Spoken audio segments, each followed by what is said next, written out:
Salam sejahtera, jadi selamat pagi semua. Ya, ceria-cerialah di pagi hari ini. Dan ya, lakukan yang terbaik untuk hari ini. All the best.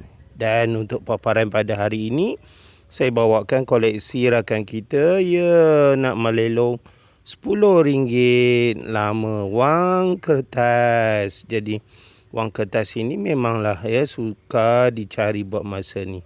Ya, maksudnya adalah disimpan oleh rakan-rakan kita, tetapi itulah nak dapat yang terbaik, nak dapat kepingan yang cantik, yang bersih, yang orang kata tajam bucu-bucunya, memanglah susah. Jadi lelongan hari ini diletakkan pada harga RM250. Jadi pengucapan saya, sebab all the best tadi, jadi saya nak bawakan satu pendapat daripada pakar ekonomi yang menyatakan, yang mengusulkan bahawa keadaan inflasi di Malaysia ini sebenarnya boleh diatasi jika kerajaan mengadakan pendapatan yang mencukupi untuk rakyat. Sebenarnya menurut pakar ini, pendapatan di Malaysia ini sebenarnya sangat rendah.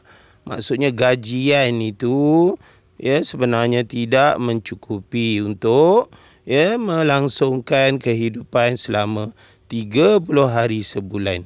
Jadi gajian itu patutlah ditingkatkan. Itu pendapat pakar ekonomi. Tak adalah orang kata nak turun harga barang. Jadi pakar ekonomi ini berpendapat bahawa dengan meningkatkan pendapatan, income, maka bolehlah sekurang-kurangnya menurunkan sedikit inflasi itu. Menghapuskan itu memang sukarlah.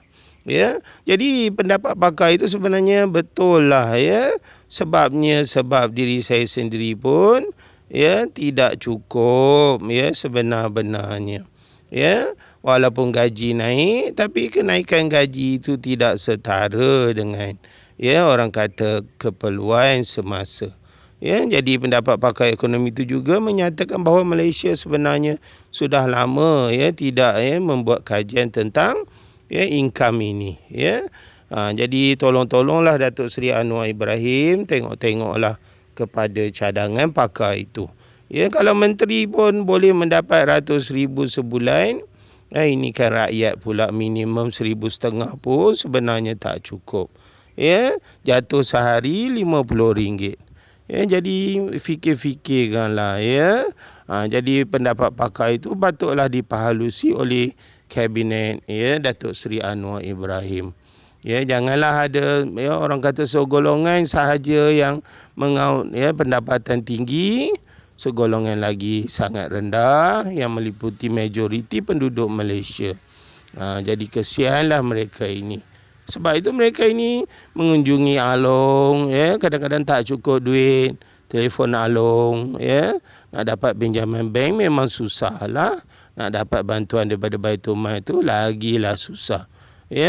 Jadi lihat-lihatlah balik Datuk Seri Anwar Ibrahim, saranan pakar ekonomi tersebut. Kesian rakyat ini. Tak perlulah nak kawal harga barang sebenarnya. Pendapat pakar ekonomi itu very touching sebenarnya, menyentuh segala-galanya. Jadi patutlah beliau dijadikan sebagai orang kata benchmark. Pendapat beliau itu sebenarnya sangat betul dan mendalam.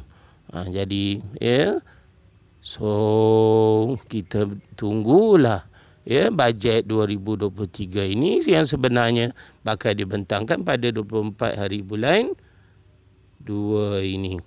Jadi kita tunggulah.